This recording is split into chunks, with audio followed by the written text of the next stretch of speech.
This is day 3 at the 45th New Zealand Christadelphian Bible School. Our first period speaker is Brother John Popel on the Book of Job. The subtitle for today is The Wilderness Journey. So, John will be pleased to hear you.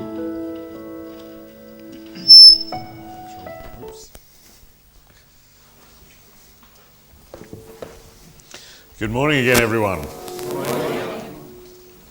I've seen a couple of you scribing furiously, and that's great. Please do whatever you want to take notes. Be aware that I will help you with that any way that I can. So if you want a copy of the slides that you'll see, if that's useful, then please just email me. If you have a little flash drive here, I can give them to you now, or you can email me and I will just send them to you. That's easy to do. Also, I know that Brother Rogan is putting together the audio-visual, the DVDs. I understand that it'll take 2 discs. It'll be about 40 New Zealand dollars, if that's useful. But also, all the notes are available. It's already published as a book. And this book will have a lot more in it than I'm able to say in the 6 classes, because there's just a lot more to say about the Book of Job. So I'll just pick out the highlights of the gems during these presentations.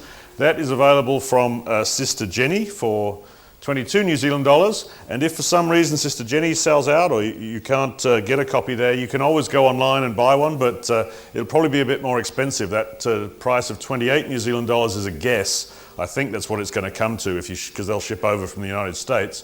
So it'll be cheaper definitely to see Sister Jenny to get a copy of the book. Or if you don't need a hard copy and you just like reading PDF files, you read on your computer or on a Kindle or something like that, you can actually go onto Google Books and download the whole book for free anyway. I'm not trying to restrict this information from anyone. So if you're comfortable with a soft copy, then you can get that for free online.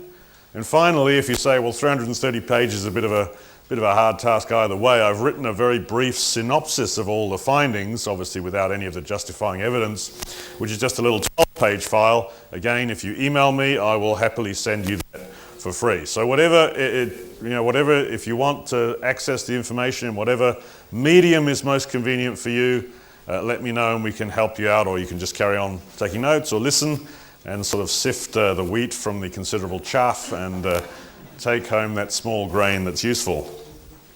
Okay, that's so much on the notes. Let's jump straight into the class. What I've got laid out in front of me and Rogan, who are doing this show, is... Oh, hi. I lost my wallet yesterday. I don't know.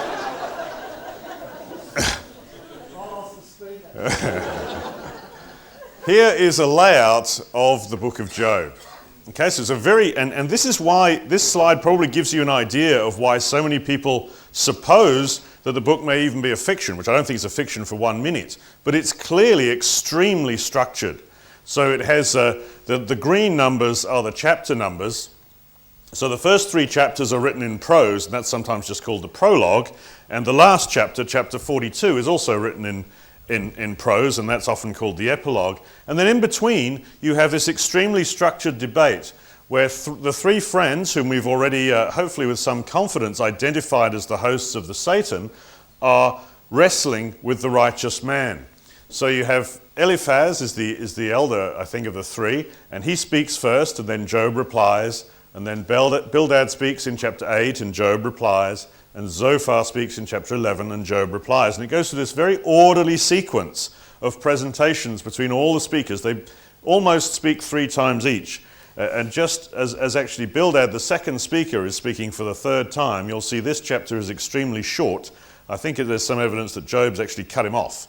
He will not hear any more. He's had enough.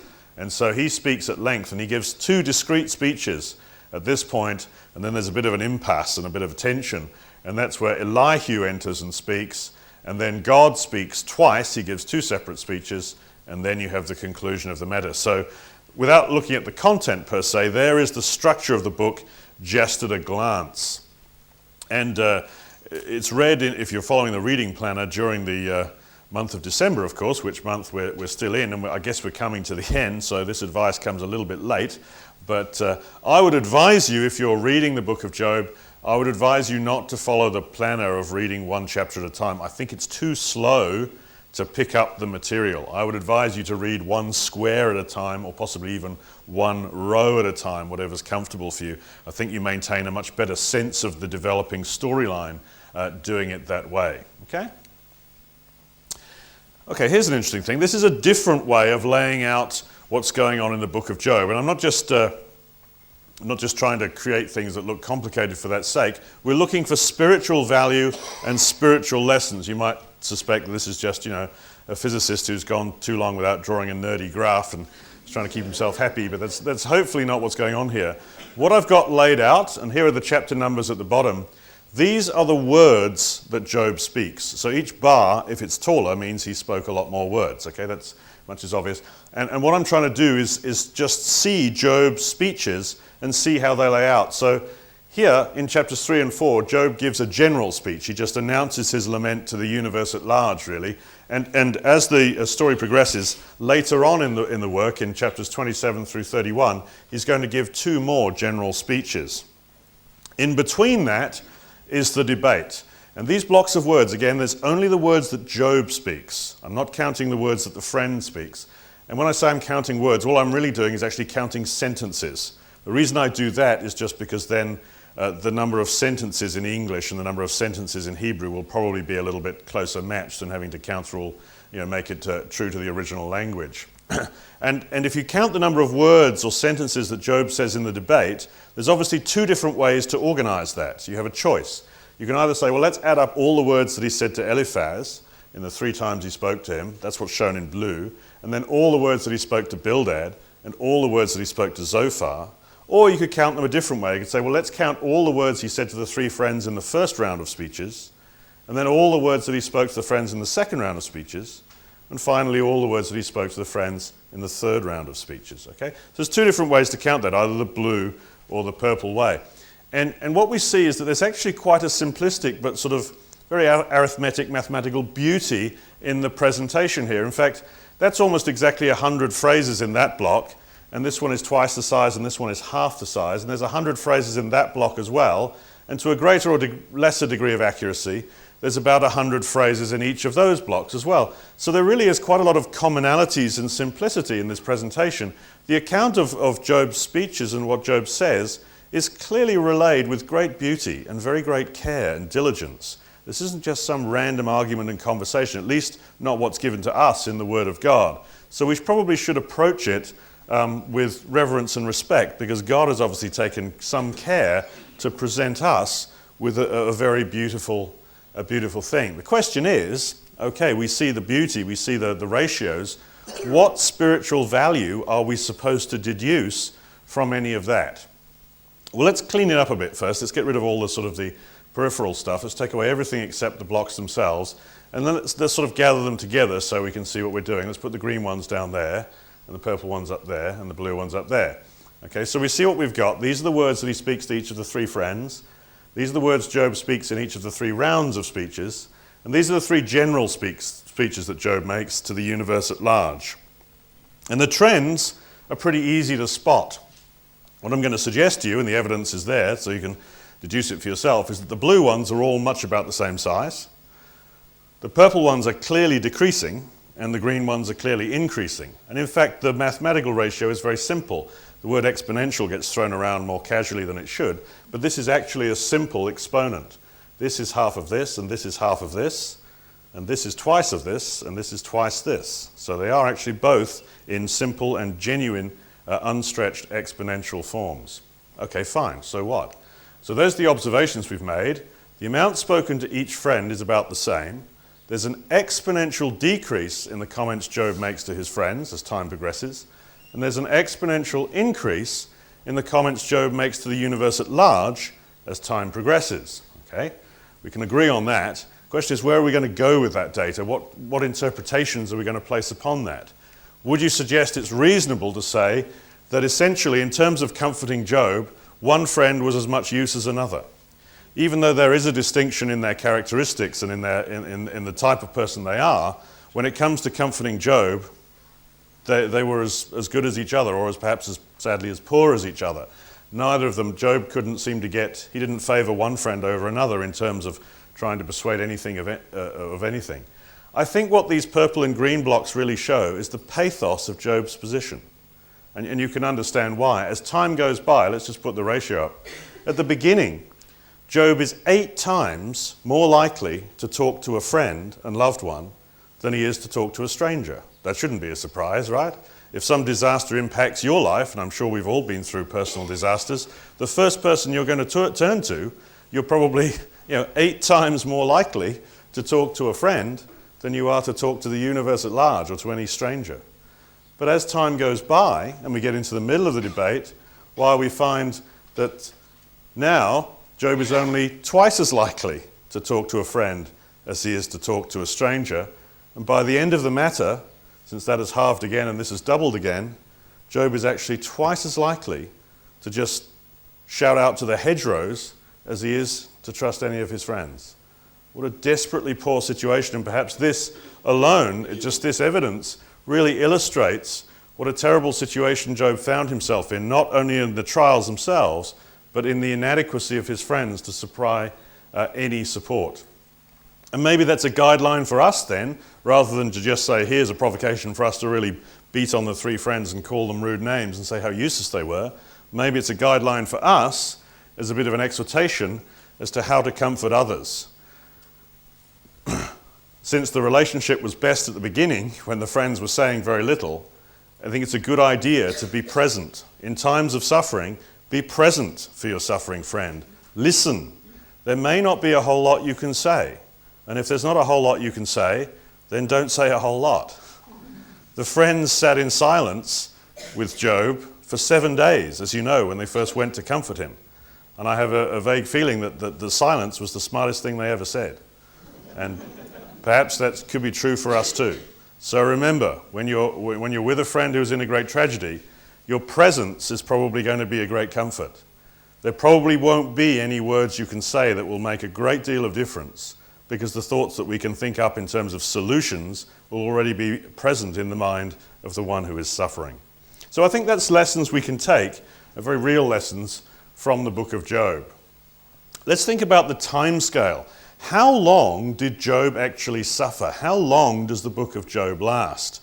We don't actually know for sure, we can only speculate, but there's a certain number of clues and pieces of evidence that allows us to make hopefully an educated guess. We know for a fact that the 3 friends sat on the ground with Job for 7 days and 7 nights. No one said a word to him because they saw how great his suffering was. So there's a week right there in chapter 2, verse 13. We know that much. Even though the entire book can be read in a matter of hours, we know there's a week passing in that verse. And then I've harvested a lot of information from chapter 19. And again, you can look through that or not as you choose, either on the screen or in the verses, mainly from verses 13 to 20. And I just want you to think, if these things had happened to you, how long or what time scale are they kind of indicative of? His kinsmen have gone away. His kinsmen are, of course, his family. So his family are kind of living in the house with him. Well, they've gone now. For some reason or other, they've had enough. They're not going to stick around anymore. His friends have forgotten him. So how long does it take before your friends forget you? His maidservants, those who work in his household, they count him as a stranger. They no longer consider him the master of the household. He's scorned when he appears in public. Now that's interesting, because that shows that Job appears in public. Now if you're desperately, desperately sick, you probably just batten down the hatches and take to bed and shut the world out. That's what I do. It's probably what you do. Now if you're going out in public in a condition when you're desperately sick, it must have been going on for some considerable time before you realize, oh, this is actually a chronic condition that's going to be around for a while. I need to get back to some semblance of normality, even in my damaged condition. His intimate friends detest him. Hopefully that wouldn't happen overnight. They wouldn't be very valuable friends. Well, ideally it shouldn't happen at all. And he is nothing but skin and bones. Again, that's not something that's going to set in a week. So with all those pieces of information taken from chapter 19, I think we're well to theorize that at the very least, the book of Job must have been conducted over a few months. I wonder if, since the people are gathered round for public debate and they probably had a working life, I wonder if they gather each weekend or each Sabbath and on each Sabbath, one of the speeches is heard for everyone to consider, and they go away for a week. That's a total speculation. If that's true, the whole book of Job would last about 6 months. And I suggest that's possibly, that's a realistic ballpark guess as to how long Job's experiences lasted. Now, without in any way minimizing Job's suffering, let's not lose sight of the forest for the trees. Do we know how long Job lived, roughly? I'll take that as a no. We know at the end of this experience he lives a further 140 years, and when these experiences start, he's had 10 children. So we're going to say ballpark 200, right? Ballpark 200 years. Now, we also know that his life was extremely prosperous before this tragedy struck, and we also know that his life was extremely prosperous in all aspects after these tragedies struck. So realize that if Job lived 200 years and these experiences lasted about 6 months, actually the life of Job, despite this book, was probably an extremely pleasant one overall. If someone comes to me and says, I feel like I'm living the life of Job right now, I say, well, good for you. That's lovely. And for some reason they look shocked and alarmed. But the truth of the matter is, 99.5% of Job's life was extremely well blessed. Now again, I'm not trying to minimize the depth and tragedy of his suffering, but we should probably bear that in mind just to realize that, for all we are trying to almost answer for why God has subjected him to such hardships, that is only probably 0.5% of his life of which he was subject to hardship. Okay? So just bear that in mind in the background. Time and place. I think it's going to be important for spiritual reasons, again, to note the time and place of the setting of the book of Job. And if you look through the available literature, you'll find again a wide range of answers suggested, from the earliest time before the flood to the latest time, which is almost at the time of Solomon or something like that. I want to be quite clear on when I think that the time of Job is, and I want to show you biblical evidence, not just made up theories of my own, for why that should be. The earliest suggestion, as I say, of placing Job is before the flood. Why is that? The arguments presented are because of Job's life length to some extent, that he lived about 200 years, and also some rather lazy exposition to say, well, the big beasts clomping around in chapter 40 might well have been dinosaurs. Let's say they were before the flood, and there you go. So that's kind of all the evidence there is. But there are quite a few expositors that go that way, not Christadelphian expositors in the main. Let's be clear that Job was not before the flood. We can be mathematically clear about that. Here's the verse that knocks that on the head. After all these things, Job lived 140 years, and in that 140 years, he saw the 4th generation of his children. That's proof right there. Why? Because Genesis chapter 5 gives a big genealogy that seems to have no use about who was born and how long they lived and how long till they had children. And from the data in Genesis chapter 5, it's very easy to calculate that if you want to see your 4th generation, you have to live, on average, 410 years to see that. And Job saw his 4th generation after 140 years. So, boom, that's out. And if you take the genealogy given in Genesis chapter 10, which of course is after the flood being sort of chapters 7, 8, and 9, you can see there's another genealogy given. You can see human life length has changed dramatically, and your average to see 4 generations is 125 years. Therefore, if Job lived 140 years, saw his 4th generation, and by implication not the 5th, that is absolutely perfect with the idea that it was after the flood and not before. So that's just a very simple, almost arithmetic argument, but I think it's quite conclusive. Job is after the flood. So if you're reading an expositor that says he's before the flood, he's not done good work there. So let's move on and find where we might think the book of Job is placed. The most common chronological placement you'll find in all the expositions that are written for the book of Job is at the time of the patriarchs, the patriarch being a sort of collective noun for Abraham and Isaac and Jacob. And I think this chart will show us why. I think that answer is also wrong, but that is the most common one you will find, and it's the most common one that Christadelphian expositors tend to adopt. There's some good reason why. Let's look at this family tree and we can see why that is. There's Abraham shown with two wives, Sarah and Keturah. Sarah bore Isaac, and Keturah bore Shua, and Abraham's brother, his older brother Nahor, who bore the two sons Uz and Buz. Why is that useful? Because in all of these lines, you can basically find the names that are showing up in the book of Job. There is Eliphaz the Temanite. This is the only Teman in the entire scriptural record, and we're told that he became a great tribe and a great family, and by the time Teman was born, Eliphaz was also a family name. So the idea that there should be Eliphaz a Temanite makes good sense here. We have Bildad the Shuhite, and this is the only biblical character, the man called Shua. And we have Zophar the Naamathite. This is one of only two Naamans, which is at the same chronology. And we have Elihu the Buzite, that rather confusing character who's going to come along a little bit later. And there's Buz is the son of Nahor. Let's not ignore the other son of Nahor either, because of course the very opening verse of the whole book of Job will say, in the land of Uz there lived a man whose name was Job. And there is one of actually quite a few, of at least three biblical Uz characters. So if we want to find the characters or the names, the family names that are associated in the book of Job, clearly this is a great place to locate them. And I think this is accurately located. And so what happens then is the expositor says, well, therefore, Job must have been right about this time. That's probably making a little bit of a mistake, even though the names have been accurately located, because of course each of these people needs to become a massive tribe and family name, right? No one's going to be called a Temanite while Teman's just one man rolling around. He needs to become a tribe in his own right, which is going to take very many generations before there is a Temanite tribe. So that's one reason why we still need to be chronologically significantly downstream even from Abraham, and there's a far better reason coming up in a minute. But before we do that, don't get lost in times and dates, we want to be watching for spiritual lessons.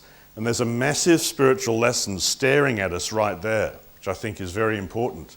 Because yesterday we worked with Eliphaz and Zophar and Bildad, didn't we? And we identified them. And what did we identify them as? The hosts of the Satan. So what have we learned?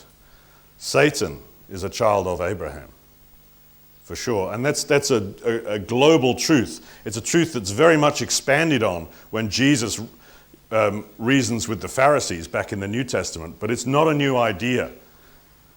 Godliness is about behavior, not bloodline. Well might John the Baptist have said, think not to say to yourselves, we have Abraham as our father. Because even the very Satan of the book of Job could accurately and correctly claim, we have Abraham as our father. Whereas by contrast, Elihu the Buzite could make no such claim, and possibly neither could Job. It does not say that Job is an Uzite. In fact, that's interesting, isn't it? Do you notice that Job's genealogy is deliberately obscured? If you look at any of those three friends, you cannot find their name in the book of Job without their genealogy tacked on. It's Eliphaz the Temanite every time. Never is that abbreviated to Eliphaz. His genealogy is pushed in front of your eyes every single time. And Job, Job. Never is his genealogy given to us. Never once. And never once are the friends listed without theirs. So this, that's so stark a contrast. I think it's fair to say that's deliberate. Job's genealogy is being deliberately obscured from us, and for reasons that I'm going to suggest is a very good reason why. We'll look at that in a couple of days. But since he lives in the land of Uz, it's quite possible, we don't know, that he actually comes from the Uz family, which means he's a Gentile. If you want to define Jew, a rather loose term, as the children of Abraham, then you actually have a righteous Gentile being castigated by satanic children of Abraham. What a setup for the New Testament. Truly, things don't really change, do they? And yet again, we're not here to criticize other people. We're here to examine ourselves. Are we ever guilty of that? It's amusing. Occasionally I will hear someone come up and say, oh, I'm a sixth generation Christadelphian. Oh, very good. Satan also was a child of Abraham. Congratulations. Don't get too excited. Okay? It's not about bloodline. It's not about how we can trace our family for either good or ill. If we are going to have any reflection of our God, that has to be in the lifestyle that we choose and enact. So there already is a big spiritual lesson that's coming out even of that family line. But let's be clear about placing Job chronologically, and this is to me the clinching argument, and I hope it will be for you too. Job references the Exodus. Job talks about the destruction of the Egyptian hosts in the Red Sea. Now that's a bit of a giveaway that he's got to be chronologically downstream from there. Okay? And you might think, well, if that's true, if Job references the Exodus, why doesn't every single expositor, and presumably they've read the book, why don't they just say, well, he referenced the Exodus? Why would they put him anywhere else? Answer, because Job's reference to the Exodus is so incredibly obscure, it doesn't sound like one at all. Here it is. By his power, by God's power, he churned up the sea. By his wisdom, he cut Rahab to pieces. By his breath, the skies became fair. His hand pierced the gliding serpent. That's chapter 26, verses 12 and 13. And none of you are actually leaping out of your chairs going, oh, of course, it's a reference to the Exodus, that is. And I can perhaps understand why. It doesn't look like a reference to the Exodus. In fact, it doesn't look like a reference to anything at all. It just looks like an obscure piece of poetry we can't hope to understand. But by going to the prophecy of Isaiah, and only if you've read Job alongside Isaiah, Isaiah is going to translate that, I suggest to you, unambiguously, and leave no room for doubt in your mind or mine that that is a reference to the destruction of Pharaoh's hosts in the Red Sea. In what follows, I'm going to be using the New International Version. It doesn't matter. This will be true in any version, but it's a little bit easier in the New International Version because this Hebrew word Rahab will stay transliterated, i.e. left as a name, Rahab. Whereas if you're reading another version, you might have an actual meaning of that word given.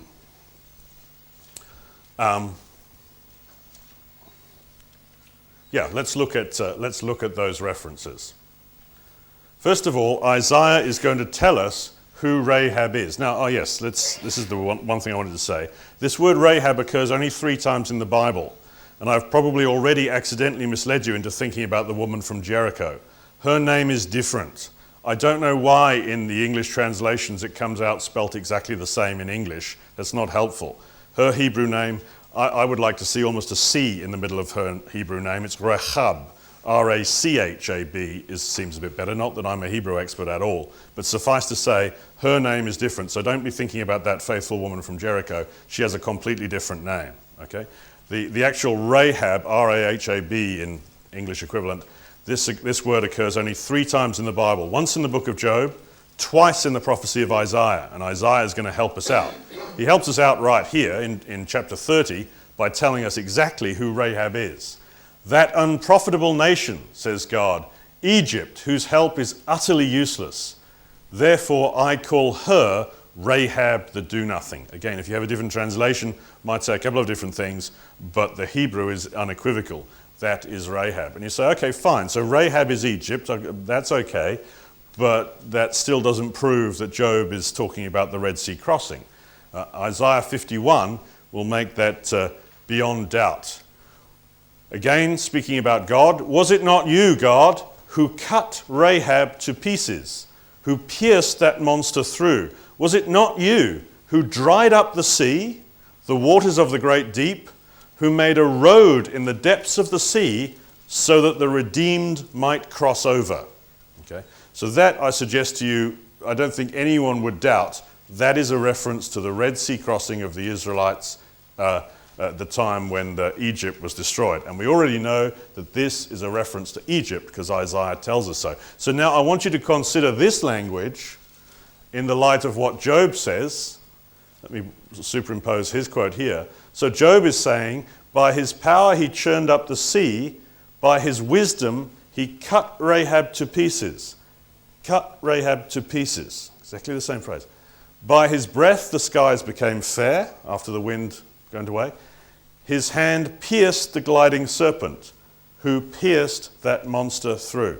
So I think you can see without a shadow of a doubt that what Job is saying there in chapter 26 is a perfect match with what Isaiah is saying in chapter 51.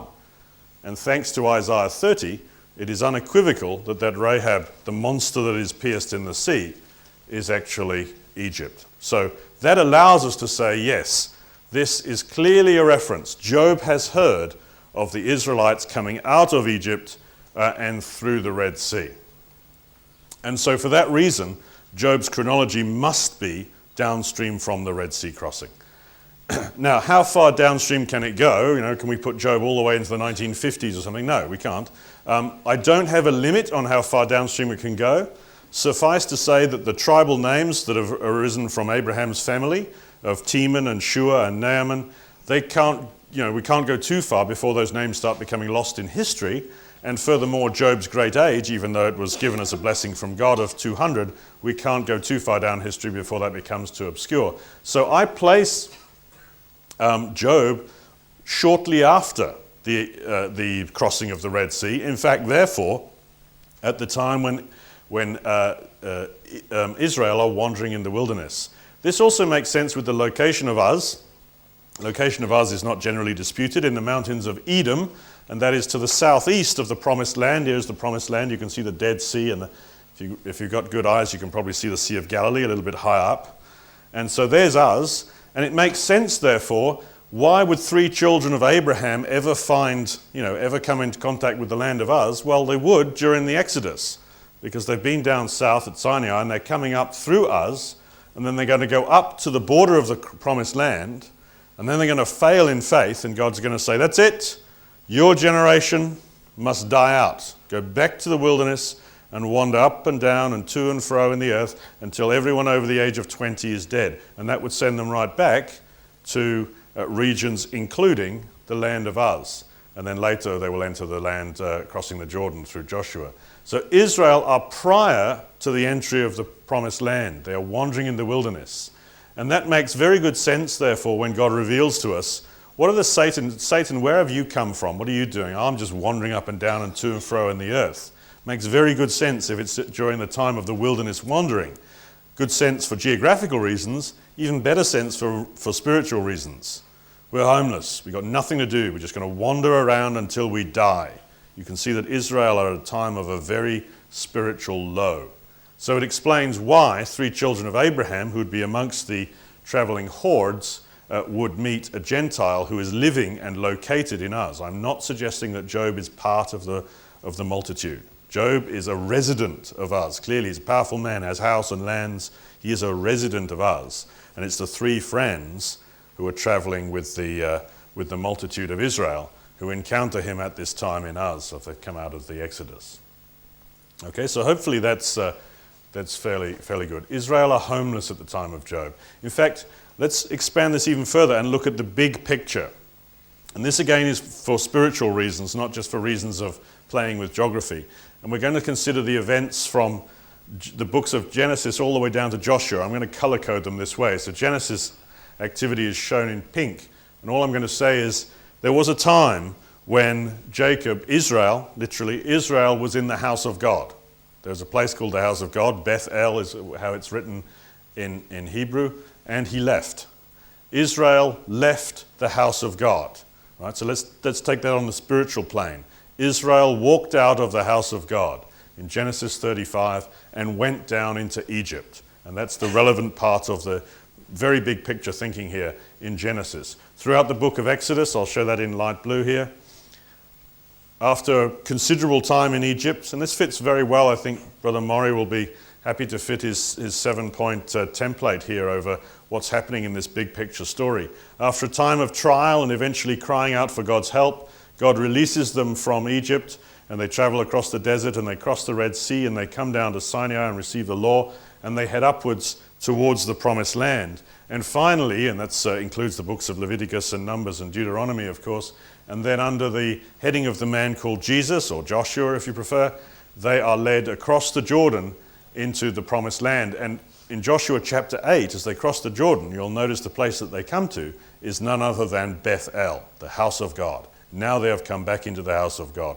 So it's a closed loop from Jacob in Genesis 35, who departs the house of God, from Joshua in Joshua chapter 8, who re-enters the house of God. The closed loop takes approximately 500 years, so that's an extremely long time. I live in the United States, so it's easy to present it to those audiences. That's about twice as long as the United States has been in existence, Very long period of time. So there's a real big picture thinking here. And that's the picture that we see. And that allows us to place the book of Job spiritually as well as geographically. Israel are at their lowest point. They've been outside of the house of God for nearly 500 years. They are wandering and lost in the wilderness. And it's in this embittered and downtrodden condition that they encounter the man Job in the book of Oz. So the Job theme, the children of God are lost, tempted and wandering in the desert outside of God's house. I think that allows us to really appreciate the spirit of the three friends. I'm not trying to castigate them and make them bad guys. I'm saying they are really at a spiritual low point. So maybe we shouldn't expect, not that they're guilt-free, but we shouldn't expect them to provide great spiritual examples and leadership and encouragement to Job, because they themselves are in a terrible situation where they've just been rejected from the promised land by their God because they themselves rejected God in faith to take it at the first conquest. So that's the time and place of the book of Job. And I think it's useful to know that as you open those pages and start reading the words itself. Let's meet the three friends in a little bit of detail. Remember, Eliphaz is a child of Abraham, but he's also a child of Esau, so he's an Edomite. He does not go through the line of Isaac and Jacob. His Eliphaz and Teman are from the line of Edom. And what do we know about Edom at this time? Edom are the ones who would give no comfort to the children of God. The children of God said, as they're wandering through the wilderness the first time, "This is what your brother Israel says. You know about all the hardships that have come upon us." This could be Job speaking. It's not, of course. This is the people under Moses. "Please let us pass through your country." And the children of Edom reply, "You may not pass through here. If you try, we will march out and attack you with the sword." Now, I'm not trying to visit the sins of the fathers unto the children, but at the same time, this is going to form a very interesting template for how much sympathy Eliphaz, the Edomite, the Temanite, has for the child of God, who is Job, not by bloodline, but by conduct. "Think how you have instructed many," Eliphaz begins. These are strengthening words. "How you have strengthened feeble hands. Your words, Job, have supported those who stumbled. You have strengthened faltering knees." But as time goes by, and that embittered pride bubbles up to the surface, Eliphaz will come to explicitly contradict those words. Look, compare these two speeches, his first speech with his own third speech. Now he says, much later on, "You demanded security from your brothers for no reason. You stripped men of their clothing, leaving them naked. You gave no water to the weary, and you withheld food from the hungry. And you sent widows away empty-handed and broke the strength of the fatherless." And he finishes with a flourish of the doctrine of retribution and says, "That is why snares are all around you, why sudden peril terrifies you." So you can see Eliphaz. He might try and be sympathetic, but it's not in his nature. His true nature comes out as time passes, and he wants only to condemn Job because he was jealous of his wealth. Bildad, arguably, is worse. Again, it is not our job to castigate brethren who will be in the kingdom of God, but we are not shown Bildad in a good setting. He is actually a little bit vicious, because what he does in his second speech in chapter 18, I've got 3 quotes here, is he talks about a hypothetical wicked man. He says, "Job, let me tell you what would happen if I ever met a wicked man. Let me tell you what would happen." And then he picks things, you can read them for yourself, he picks things that explicitly match Job's condition. He may as well have named his hair and eye color. A wicked man would have blue eyes and walk with a limp. He may as well have just deliberately described Job. "Fire resides in his tent," says Bildad, as if that comes from wisdom he knew. He did at least know that the fire of God fell from the sky, whether a volcano or a meteor or whatever, and burned up Job's sheep and servants. Bildad says, "Oh, you know about the wicked man. The wicked man has parts of his skin eaten away," as if this is a piece of common sense that we all know. But he did at least know that painful sores from the soles of his feet to the top of his head afflicted his friend Job. And Bildad finishes with perhaps the most devastating comment of all. "The wicked man has no offspring or descendants among his people, and he knows full well that Job has had all of his children taken from him by disaster." And just in case Job could possibly have missed the point, "Surely such is the dwelling of an evil man," says Bildad.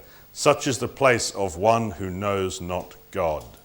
That is the comfort that is available from Bildad. So he's probably the most aggressive and acerbic of the three. Eliphaz is the oldest. Bildad is the most, dare I say it, the most vicious, realistically. And then we meet Zophar, who perhaps is not as vicious as Bildad, but he's a little bit pompous and perhaps not so clever. Surely God recognizes deceitful men, says Zophar, and when he sees evil, does he not take note? And again, here comes the most clear essence of the doctrine of retribution. If you put away the sin that is in your hand and allow no evil to dwell in your tent, you will lie down with no one to make you afraid, and many will court your favor. The moment you stop sinning, the sunshine will come out and your life will become beautiful and rosy, says Zophar. That is what he seems to believe. Rabbi, who sinned, this man or his parents, that he was born blind? This is kind of the New Testament equivalent of Zophar, who is in fact the purest by bloodline. He's a child of Abraham and also a child of Jacob, of the tribe of Benjamin. So he's also a Jew by the most explicit definition. Neither this man nor his parents sinned, said Jesus, but this happened so the work of God might be displayed in his life. So this is words that we know. And yet there's something resident in each one of us, isn't it? That if we went out from this place and someone got hit with a lightning bolt, it's our reflex to think, oh, I wonder what he did. It's just built into us, isn't it? That doctrine of retribution. It's easy to say intellectually. When you bring it to the conscious mind, it's easy to say, oh, it's so foolish. Look at this, John chapter 9, so foolish they thought that. But actually it's resident in our subconscious mind. Really have to make an effort to stamp it out, to get rid of it. So that's what I'm saying. It's been a long time since those three children of Abraham have been in the house of God. The three friends are in no position to help Job. Not only are they physically and geographically homeless, they are spiritually homeless. They're spiritually bereft of any strength or physique. The three friends have fallen victim to the beast of pride, so they have become Job's condemners, not in any sense his comforter. And that means, what about us, I provoke? What about us? What happens when we encounter spiritual Gentiles, those outside of covenant relationship who are having difficulties in their life? What is our automatic response? Is it to say, well, if you started coming to Bible class, you wouldn't have had that car crash. It's not true, is it? Don't go down that road. We need to actually be present and listen to those who are suffering and entice them towards the love of God. It was God who went out of his way to save those three friends. We might easily scorn them, but that's what Job's suffering was all about. God's work to save the three friends that otherwise would have been lost, to save lives. Let's consider also, it's just wrong not to consider the condition of Job, and notice that the tortures that are brought upon him. I have a situation, my mind is very compartmentalized, and if one area of my life is going very badly, I kind of just close it off and run off into the other life. You work in your career or something else, right? And I think we maybe all do that. But Job is hit on every possible level. He can't get away. Physically, he's hit. The night drags on, and I toss till dawn. So he doesn't get to sleep. I don't know what lack of sleep does to you, but it makes me grumpy and depressed.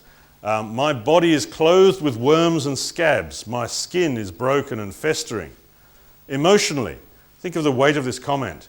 If only my anguish could be weighed, it would surely outweigh the sand of the seas. Socially, their sons mock me in song. I've become a byword among them. They do not hesitate to spit in my face. He's mocked in the marketplace. Personally, even in his most intimate relationship with his partner, my breath has become offensive to my wife. I am loathsome to my own brothers. And perhaps most importantly of all, if you could say, well, at least, with all that destruction, who could bear it all? He can at least take comfort in the relationship he has with his God. No, he finds that he can't. I cry out to you, O God, but you don't even answer. I stand up, but you merely look at me. You turn on me ruthlessly. With the might of your hand, you attack me. Now, whether that's true or false, it's what Job perceives to be true. So he has nowhere to run, not in his physical form. He can't go out and exercise and say, oh, forget it, I'll just go for a long run. Not in his emotional life, not in any friends outside of his family, not in any friends or relationship inside his family, nor even with his God. Everything, absolutely everything has been devastated and taken away from him. And yet, it is amongst this condition, and this then is the real power of the man Job, that amongst this condition he can still make these well-known words, I know that my Redeemer lives, and that in the end he will stand upon the earth. And after my skin has been destroyed, yet in my flesh I will see God. I myself will see him with my own eyes, I and not another. How my heart yearns within me. There is the perseverance of Job, of which James speaks, that despite having nowhere to run, he still held on to the fact that his God was good and would restore him. And realize that also contributed to his torture. If he'd have believed God was evil, he'd have less mental torture. It's like, of course God's doing this, God's evil. It's because he believed God was good that his torture was so hard to bear. Because he knew his God was loving, he just wasn't able to experience the loving God. And that contradiction would have brought a torture of its own, surprisingly. This is just a little anecdote. So some of the work that's been going on in the preaching in South Africa, it was a good match with this situation. I sat down in this little prayer group. Well, we had a lot of kids to entertain, didn't know what to do. So we had a prayer group. This photograph is taken on the following day, but on the day before we had a circle just exactly the same. And I said, because I hadn't had anything planned, I said, well, we're going to have a little prayer here. Why don't you each give me something to pray for? And so each of these children, they were aged between about 8 and I want to say about 16. Pretty much the similar group that came the next day that sat here, about the same number too, and they went around and named one thing that they would like to pray for. A lot of them prayed for a large family. So I'd like a large family. And I thought, well, that's odd, because they haven't got anything. They're very poor, and not just because the family's bad, so I don't mean that. I just mean because if you've got nothing, why would you want a whole lot of dependence? But, that's just my cultural ignorance. It turns out it's advantageous to have a large family because it's for physical defense. Now, if someone picks a fight with you, you need 6 brothers. If you don't, this is the truth of their experience. In fact, you could even be displaced from your house. Right? Someone might come along, a big family come along and say, I think we'll have this house now. Bye. So you need a large family just to protect yourself. Okay, so a lot of them prayed for a large family. A lot of them prayed for health, for those, for loved ones and for those who were blind, which was very nice. Some of them, were much more honest and said, I'd like lots of money, please. And I thought, okay, you're an honest guy.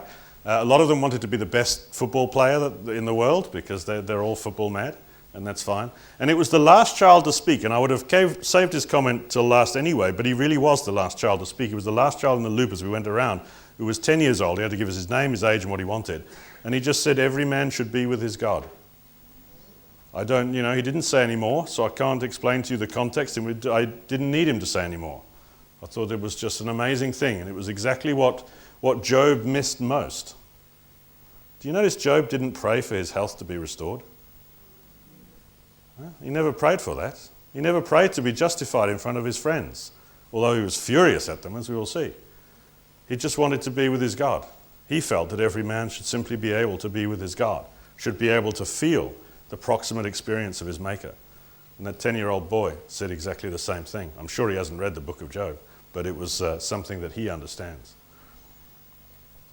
This is what Job cries, however. May the day of my birth perish, and the night it was said a boy is born.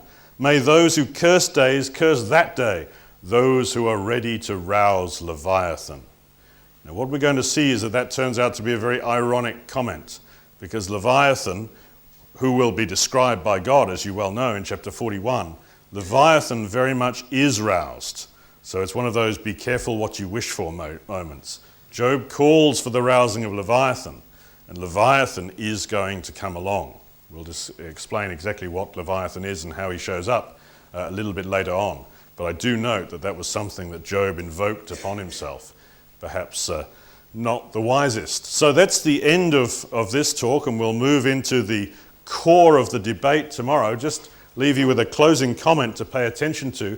Now we have the position to understand the approaching debate.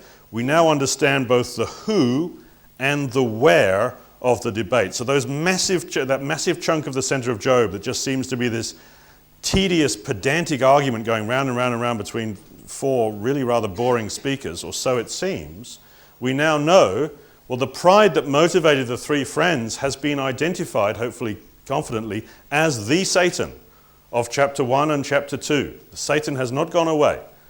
And the person with whom the Satan is wrestling is Job, who is the righteous man. So what we're about to see is 28 chapters of exactly how spiritual righteousness counters and fights with and parries the spiritual Satan. And today we have determined that that fight takes place in the wilderness land. So what are we learning? We're learning that the book of Job is going to tell us that the righteous man has been led by the Spirit into the wilderness to be tempted of the devil.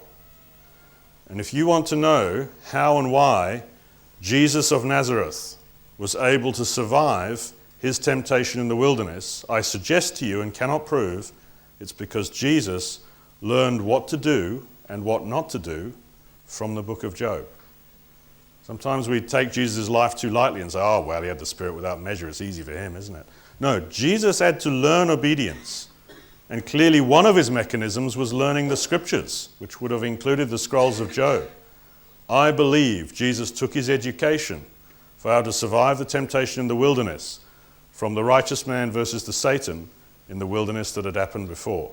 And we'll see exactly how that pans out tomorrow. Thank you, Rob.